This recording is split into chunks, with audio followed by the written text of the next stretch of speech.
ဟိုတယ်ခီးသွားလာရေးနဲ့ရန်ကျင်းမှုဝန်ကြီးဌာနပြည်ထောင်စုဝန်ကြီးဦးမောင်မြင့်သည်နေပြည်တော်ရှိဟိုတယ်ခီးသွားလာရေးနဲ့ရန်ကျင်းမှုဝန်ကြီးဌာနရုံးမှတ်33ပြည်ထောင်စုဝန်ကြီးအေကမ်းပါမှာမြန်မာနိုင်ငံဆိုင်ရာရုရှားဖက်ဒရေးရှင်းနိုင်ငံ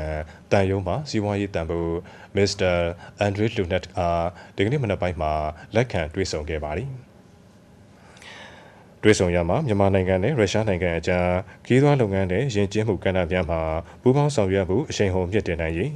တနိုင်ငံအကြားလက်မှတ်ရေးထိုးထားတဲ့နားလည်မှုစာချုပ်လွှာပါချက်လက်များအားဆက်လက်အကောင့်ထဲပေါ်ဆောင်ရေး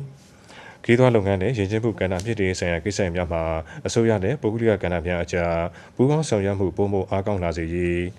နိုင်ငံအပြန်အလှန်ခီးသွားလာမှုတိုးမြင့်ရေးနဲ့လူစွမ်းအရင်းမြစ်ဖွံ့ဖြိုးတိုးတက်ရေးဆိုင်ရာကိစ္စများကိုရင်းနှီးပွင့်လင်းစွာဆွေးနွေးခဲ့ကြပါသည်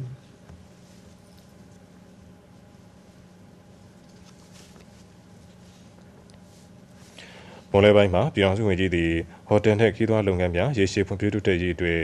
လုပ်ငန်းများအကောင့်ထဲပေါ်ဆောင်ရမှာစနစ်တကျဖြစ်စေရေးအတွက်ဝန်ကြီးဌာနမှအဆင့်မြင့်ရရှိကြီးများဘာသာရေးတာဝန်ခံများနှင့်တွေ့ဆုံရမှာဒုတိယဝန်ကြီးများအမြဲတမ်းအတွင်းဝန်ညွှန်ကြားမှုချုပ်နှင့်ဒုတိယညွှန်ကြားမှုချုပ်များကလုပ်ငန်းဆောင်ရွက်မှုအခြေအနေများအားရှင်းလင်းတင်ပြခဲ့ကြပြီးဌာနခွဲအသီးသီးမှဘာသာရေးတာဝန်ခံများကဌာနအလိုက်လုပ်ငန်းများအကောင့်ထဲပေါ်ဆောင်နေမှုအခြေအနေများအားရှင်းလင်းတင်ပြကြပါသည်ရှင်းလင်းတင်ပြချက်များအပေါ်ပြည်ထောင်စုဝန်ကြီးကလုပ်ငန်းများအကောင့်ထဲပေါ်ဆောင်ရွက်ရမှာအစိုးရပုဂ္ဂလိကပုံပုံဒီကစွာပူးပေါင်းဆောင်ရွက်ကြရေးနိုင်ငံဝန်ထမ်းများပေးသစွာဖြင့်ပြည်သူလူထုနှင့်တိုင်းပြည်အကျိုးဗန်းညီမျှတစွာကြိုးပမ်းဆောင်ရွက်ကြရေးမှာကြားခဲ့ကြောင်းသိရှိရပါတယ်ခင်ဗျာ